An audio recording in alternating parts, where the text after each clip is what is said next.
السلام علیکم ورحمۃ اللہ وبرکاتہ۔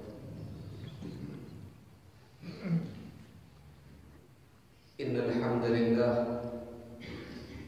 نحمده ونستعینه ونستغفره ونعوذ باللہ من شرور انفسنا ومن سیئات اعمالنا، من يهده الله فلا مضل له ومن يضلل فلا هادي له، واشهد ان لا اله الا الله وحده لا شريك له، واشهد ان محمدا عبده ورسوله۔ يا ايها الذين امنوا اتقوا الله حق تقاته ولا تموتن الا وانتم مسلمون۔ يا ايها الناس اتقوا ربكم الذي خلقكم من نفس واحده وخلق منها زوجها وبث منهما رجالا كثيرا ونساء، واتقوا الله الذي تساءلون به والارحام ان الله كان عليكم رقيبا۔ يا ايها الذين امنوا اتقوا الله وقولوا قولا سديدا يصلح لكم اعمالكم ويغفر لكم ذنوبكم، ومن يطع الله ورسوله فقد فاز فوزا عظيما۔ اما بعد فان خير الحديث كتاب الله، وخير الهدي هدي محمد صلى الله عليه وسلم، وشر الأمور محدثاتها، وكل محدثة بدعة، وكل بدعة ضلالة، وكل ضلالة في النار۔ أعوذ بالله من الشيطان الرجيم، بسم الله الرحمن الرحيم۔ وسيجنبها الأتقى الذي يؤتي ماله يتزكى، وما لأحد عنده من نعمة تجزى إلا ابتغاء وجه ربه الأعلى ولسوف يرضى۔ معزز حاضرین مجلس، محترم بزرگوں، نوجوان بھائیوں، پردہ نشین ماں و بہنوں، اتحاد ابناء سلفیہ کی طرف سے دسمبر کی آخری تاریخ اور سردی کے اس موسم میں طیب شاہ کی اس تاریخی مسجد میں آج کا یہ پروگرام منعقد کیا گیا ہے۔ قابل مبارکباد ہے آپ حضرات کہ موسم کی پرواہ نہ کرتے ہوئے آپ ایک عظیم شخصیت کے بارے میں، بلکہ ایک ایسے انسان کے بارے میں کچھ سننے کے لیے یہاں پر جمع ہوئے ہیں جسے ہم تمام صحابہ کرام میں سب سے افضل مانتے ہیں، بلکہ صحابہ کرام ہی میں نہیں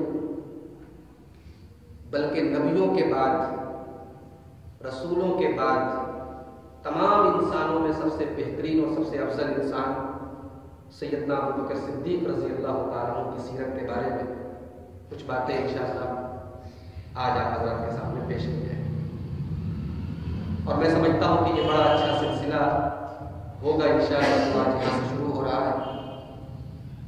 ضرورت ہے ہماری نوجوان نسل کو بتانے کی، سکھانے کی ہمارے ہیرو کون ہیں۔ دنیا کی ہر قوم اپنے ہیرو کے بارے میں، اپنی تاریخ کے عظیم لوگوں کے بارے میں جانکاری حاصل کرتے، ان کے بارے میں جانتی ہے۔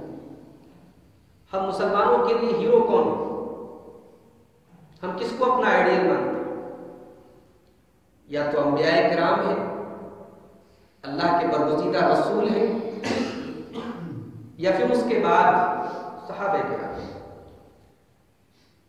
لیکن ایک بات، ایک پوائنٹ ہمارا ہمیشہ اپنے ذہن میں رکھیں کہ جب صحابہ کی بات آتی ہے، ان کے تقویٰ کے واقعات بیان کیے جاتے ہیں، دین کے لیے ان کی قربانیاں بیان کی جاتی ہیں، تو کبھی کبھی ایسا لگتا ہے کہ ہم ایسے نہیں ہو سکتے۔ یہ صحابہ تھے، یہ ان کا مقام تھا، یہ ان کا مرتبہ تھا، انہوں نے یہ کارنامے انجام دیے، ہمارے بس کی بات نہیں۔ یہ ایک سوچ ہے، مینٹیلٹی ہے جو عام طور سے ذہنوں میں آتی ہے۔ صحابہ کے واقعات جب ہم جمعہ کے خطبوں میں سنتے ہیں، تقریروں میں سنتے ہیں، کتابوں میں پڑھتے ہیں، تو ہمیں لگتا ہے کہ ہم کسی اور دنیا کی سیر کریں۔ صحابہ کے واقعات کیا صرف سننے کے لیے بیان کیے جاتے ہیں؟ صحابہ کے واقعات کیوں بیان کیے جاتے ہیں؟ اسی لیے بیان کیے جاتے ہیں تاکہ ان واقعات کو ہم بھی اپنی زندگی کا حصہ بنائیں۔ صحابہ کی بات تو بہت دور کی بات ہے۔ صحابہ کرام جس نبی، جس رسول جناب محمد رسول اللہ صلی اللہ علیہ وسلم کی ذات پر ایمان لانے کے بعد صحابہ ہوئے، اس رسول کے بارے میں اللہ نے قرآن میں فرمایا ہے لقد کان لکم فی رسول اللہ اسوۃ حسنہ، رسول اکرم تمہارے لیے نمونہ ہے۔ تو جب رسول اکرم صلی اللہ علیہ وسلم ہمارے لیے نمونہ ہے تو پھر صحابہ کرام کا مقام و مرتبہ تو بہت بعد میں آتا ہے۔ تو صحابہ کے واقعات ہم اس لیے نہ سنیں کہ بھئی وہ ہم کہاں وہ کہاں، صحابہ کے واقعات سے کچھ سیکھیں۔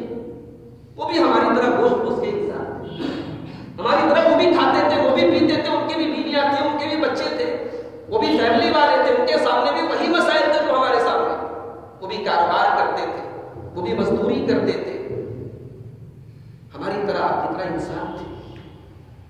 مگر اللہ نے انہیں یہ مقام دیا کہ قرآن کھولیے تو صحابہ کرام کے مناقب اور فضائل کے لیے قرآن کی آیتیں ہی کافی، رضی اللہ عنہ و رضوا کا سرٹیفکیٹ ملا ہے، تو معمولی بات ہے۔ تو ہمیں اور آپ کو یہ جاننے کی کوشش کرنی چاہیے میرے ساتھیوں کہ صحابہ کرام کو یہ مقام کیوں ملا۔ اب آج ہم جس شخصیت کی بات کرنے جا رہے ہیں حضرت ابو بکر صدیق، یہ کون ہے؟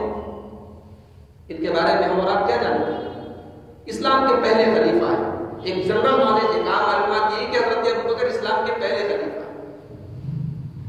حضرت ابو بکر رضی اللہ عنہ کے بارے میں بس ایک موٹی موٹی بات اپنے دماغ میں آپ یہ فٹ کر لیجیے کہ اللہ کے رسول کی سیرت جب بھی بیان کی جائے تو حضرت ابو بکر کے ذکر کے بغیر بیان نہیں کی جا سکتی۔ نبی کی سیرت ادھوری ہے۔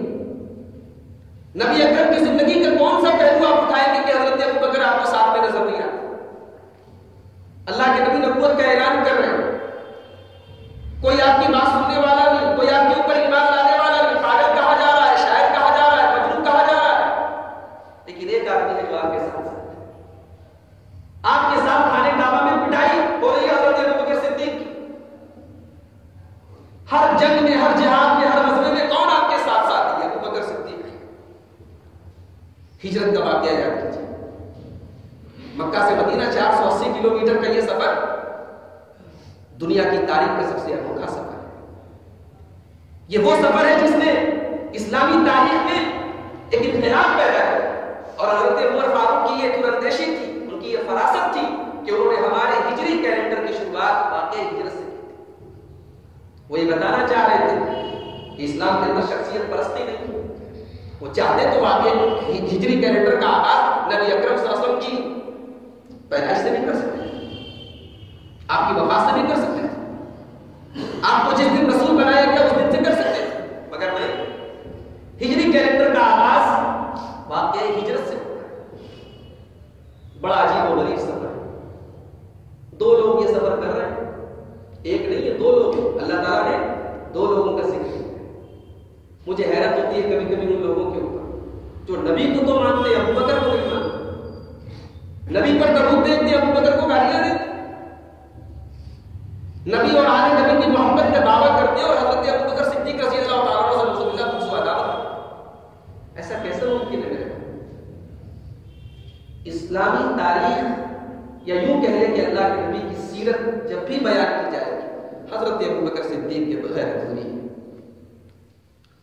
حضرت ابو بکر صدیق کا اصل نام عبداللہ تھا، دور جاہلیت میں ان کا نام عبد الکعبہ تھا، لیکن چونکہ اسلام اللہ کے علاوہ کسی اور کی بندگی کی اجازت نہیں دیتا، کعبے کی بھی بندگی آپ نہیں کر سکتے، کعبہ ہمارا معبود نہیں ہے، کعبہ اللہ کی عبادت کے لیے بنایا گیا ایک گھر ہے، اس لیے عبد الکعبہ نام بھی رکھنا صحیح ہے۔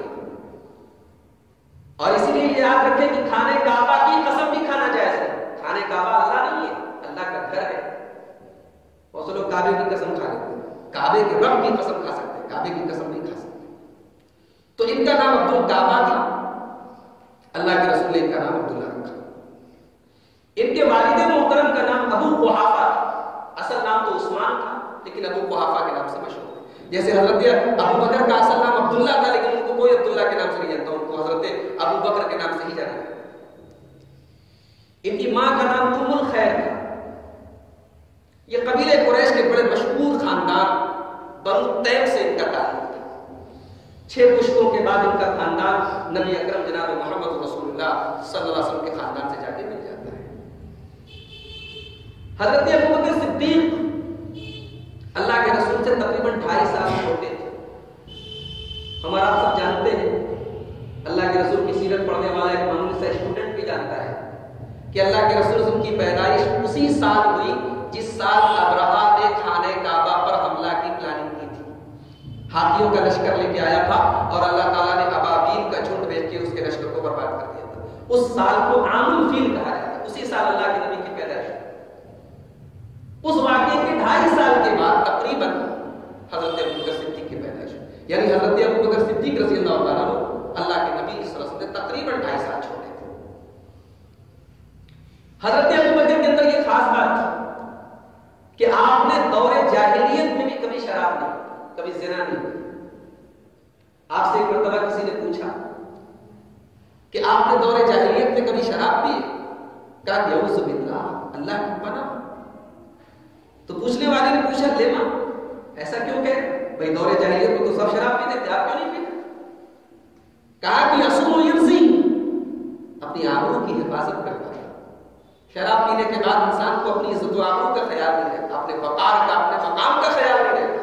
میں دور جاہلیت میں بھی اپنے مقام کا خیال رکھتا تھا، اپنے لیول کا خیال رکھتا تھا، اپنی حیثیت کا خیال رکھتا تھا، اس سے گرتا نہیں تھا. یہ اپنے خاندان کے سردار تھے اور پیسے والے تھے، تاجر تھے. اور یہاں پر ایک بات نوٹ کریں کہ اللہ کے نبی صلی اللہ علیہ وسلم کے اوپر ابتدا میں جو صحابہ کرام ایمان لائے وہ زیادہ تر غریب اور کمزور تھے.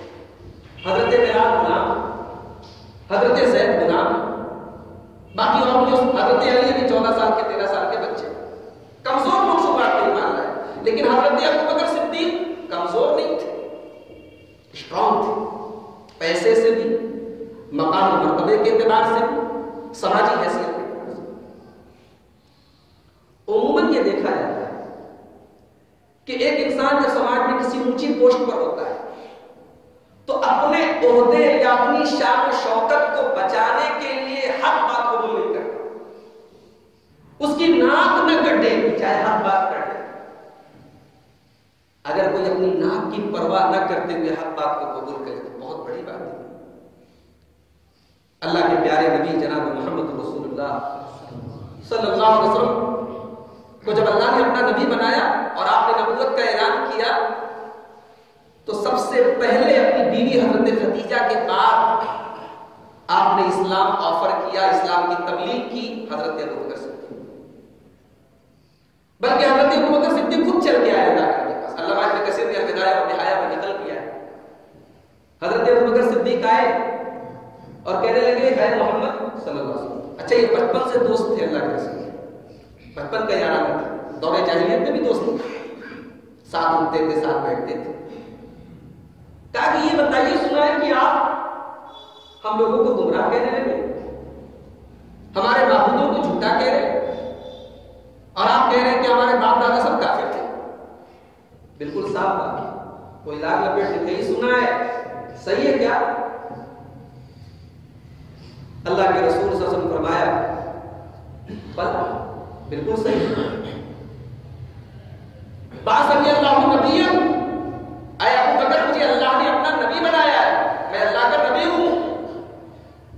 اور اے ابو بکر میں تمہیں بھی دعوت دے رہا ہوں، ادعو یا ابا بکر ادعوک الی اللہ، میں تمہیں اللہ کی طرف. اللہ ایک ہے، اس کا کوئی معبود، اس کا کوئی شریک نہیں، اسی کی عبادت. یہی پیغام تمہیں دے.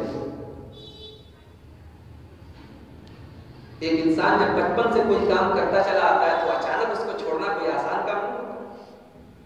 میں آپ سب کو بھی یہ بات اس لیے بتا رہا ہوں کہ ہم لوگ سوچتے ہیں کہ ایک ہی دن میں کسی کو مسلمان کر. اب ایک آدمی جو بچپن سے گلے میں تعویذ پہنتا چلا آ رہا ہے، آپ کیا سمجھتے ہیں کہ آپ کی ایک مرتبہ اس کو سمجھا دینے سے فوراً تعویذ کاٹ؟ اللہ تعالیٰ ہدایت دیتے الگ بات ہے، لیکن سمجھانے کا جو یہ کام ہے، جو یہ پروسیس ہے، یہ